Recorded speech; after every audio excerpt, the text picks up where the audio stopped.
techniques.com. In this video, we will check out how to enable Telnet Client on Windows 11. To enable this feature, we will use Programs and Features. To access it, use the run command WinKey plus R. In the run command, enter the command appwiz.cpl. It is not case sensitive, so this is the command and you can click on OK. This command will open Programs and Features. On the left pane, you can find Turn Windows Features on or off. Click on that. Now Windows Features dialog will pop up. Here you can find a lot of optional features.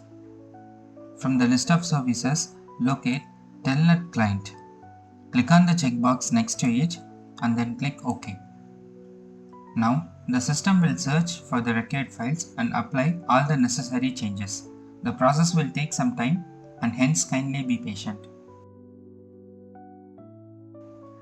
Windows has completed the requested changes. You can safely click on Close to close the window.